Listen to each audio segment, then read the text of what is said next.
اللہ الرحمن الرحیم الصلاۃ والسلام علیکہ یا سیدی یا رسول اللہ وعلی آلہ و صحبہ یا سیدی یا حبیب اللہ۔ حضرات گرامی قدر، درس ترمذی شریف جاری و ساری ہے۔ الحمدللہ 27 حدیثوں کا درس جو ہے وہ بندہ نچیز اب تک پیش کر چکا ہے۔ اب 28ویں حدیث، داڑھی کا دوران وضو خلال کرنا۔ داڑھی کا خلال کرنا، اس کے بارے میں کیا حکم ہے؟ آئیے حدیث پاک سماعت فرمائیے۔ نبی پاک صلی اللہ علیہ وآلہ وسلم کے غلاموں حضرت حسان بن بلال بیان کرتے ہیں، میں نے حضرت عمار بن یاسر کو وضو کرتے ہوئے دیکھا، انہوں نے اپنی داڑھی کا خلال کیا۔ ان سے کہا گیا، راوی کو شک ہے یا شاید حسان یہ کہتے ہیں کہ میں نے ان سے کہا آپ نے اپنی داڑھی کا خلال کیا ہے؟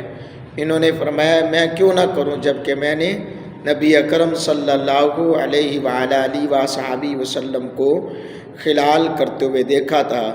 یہی روایت ایک اور سند کے ساتھ حضرت عمار کے حوالے سے نبی اکرم صلی اللہ علیہ وآلہ وسلم سے روایت کی جاتی ہے۔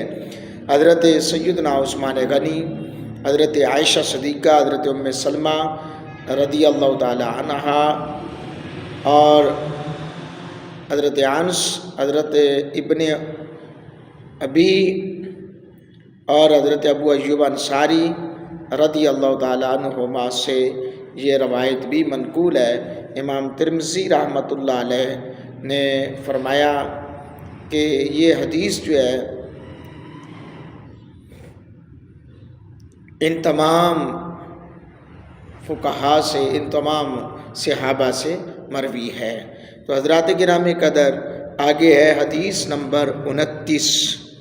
حضرت عثمان غنی رضی اللہ تعالیٰ عنہ بیان کرتے ہیں، نبی اکرم صلی اللہ علیہ وآلہ وسلم اپنی داڑھی کا خلال کیا کرتے تھے۔ اس حدیث کو امام ترمذی رحمۃ اللہ تعالی علیہ نے صحیح اور حسن حدیث قرار دیا ہے۔ حضرات گرامی قدر، حضرت امام شافعی رحمۃ اللہ تعالی علیہ نے اس کے مطابق فتویٰ دیا ہے کہ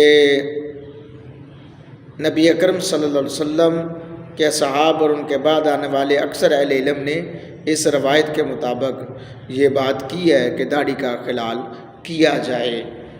امام احمد رحمۃ اللہ علیہ فرماتے ہیں اگر کوئی داڑھی کا خلال کرنا بھول جائے تو یہ بات جائز ہے، یعنی وضو ہو جائے گا۔ حضرت اسحاق رحمۃ اللہ علیہ فرماتے ہیں اگر کوئی شخص بھول کر اسے چھوڑ دے یا تعویل کرتے ہوئے چھوڑ دے تو یہ اس کے لیے جائز ہے، لیکن اگر کوئی جان بوجھ کر چھوڑ دے تو اسے دوبارہ وضو کرنا چاہیے۔ حضرات گرامی قدر، دوران وضو داڑھی کا خلال کرنا سنت مصطفیٰ صلی اللہ علیہ وسلم ہے۔ یہ بات حقیقت ہے، حضور علیہ السلام کی سنت ہے، تو سنت کو ترک کرنا بھی یہ ٹھیک نہیں ہے جان بوجھ کر۔ لہٰذا جب آپ وضو کر رہے ہیں، بارش ہے، تو آپ کو چاہیے کہ آپ اپنی داڑھی کا خلال کریں۔ خلال کرنے سے مراد اس کو پانی ڈال کر یہ اس طرح سے کرنا اور اوپر نیچے سے یہ اس طرح سے یہ کرنا، یہ خلال کہلاتا ہے۔ تو یہ اس طرح سے دوران وضو یہ کرنا سنت ہے۔ حضور اقدس صلی اللہ علیہ وسلم کے غلاموں حضرت عمار رضی اللہ تعالیٰ عنہ سے جب کہا گیا کہ آپ یہ کام کیوں کر رہے ہیں، تو آپ نے کہا کہ میں نے حضور علیہ السلام کو دیکھا ہے تو آپ نے دوران وضو داڑھی مبارک کا خلال کیا ہے، اس طرح میں آپ کی یہ سنت کیسے ترک کر سکتا ہوں؟ اللہ اکبر۔ حضرات گرامی قدر، نبی پاک صلی اللہ علیہ وسلم کے غلاموں، یہ حضور علیہ السلام کی پیاری سنت ہے، اس سنت پہ عمل کرنا چاہیے اور اس میں ہمیں کوشش یہ کرنی چاہیے کہ حضور علیہ الصلوۃ والسلام کی سنتوں پہ عمل کرتے ہوئے ان چیزوں کو عام کریں، ہر بندے تک پہنچائیں۔ ہمارا یہ مقصد ہو کہ ہم دین کا کام کر رہے ہیں، دینی تعلیمات کو آگے لے کر جانا چاہتے ہیں، تو پھر آپ سے میری ریکویسٹ ہے اس چینل کو سبسکرائب کریں، بیل آئیکن پریس کریں تاکہ آپ کو ہر آنے والی نئی ویڈیو آپ تک پہنچ سکے۔ اللہ تعالیٰ میرا آپ کا حامی و ناصر ہو۔ حضور علیہ الصلوۃ والسلام کی سیرت کو اللہ تعالیٰ اپنانے کی توفیق عطا فرمائے، سنت ہائے مصطفیٰ کو عام کرنے کی توفیق عطا فرمائے، آمین ثم آمین۔